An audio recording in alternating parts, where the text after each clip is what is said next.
Roller Coaster Fan 2000 here, and I think it's time for me to review Mystic Timbers, since this ride is getting a ton of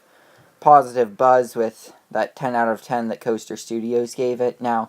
I'm going to change my rating scale, because what I was doing wasn't really working, because obviously one park can have multiple awesome coasters, so I'm just going to do letter grades from now on, I think, because it doesn't give you the constraints of a number, but it does give you that little wiggle room that I want, but it also lets one park have multiple awesome coasters, as is the case with Kings Island. So, Mystic Timbers provides lots of airtime, and I'd say it's not my favorite GCI because I like Thunderhead better. I'd even rank Ravine Flyer 2 ahead of this,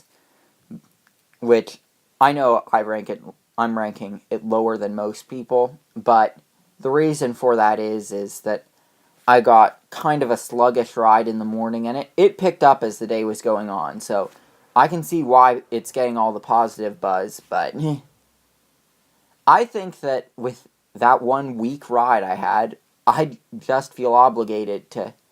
put it a little lower, so do know that that's where I'm coming from. So after the drop, which is basically just a downward banking turn, you go back over the lift hill, you do a bunch of airtime hills, go through a really cool tunnel, and then come back going through more airtime hills, and then you get to that element that has been teased to hell, the shed. Now let's talk about this shed, and I'm just going to say,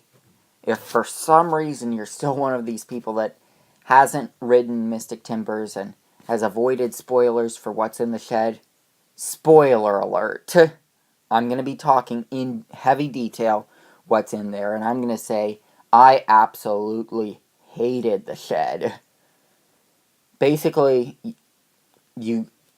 go on to the brake run and you're thinking, wow, that was a really awesome ride, you want to clap, and then you enter the shed, and it's some ominous music that you're hearing, sounding pretty cool, and then you get in there, and crappy pop music starts playing, which, like, why? Why do you need to have crappy pop music on a roller coaster? You don't. And then, after the crappy pop music is done playing, and you're just heading back into the station, when you think there's going to be a drop or something, there's an animation that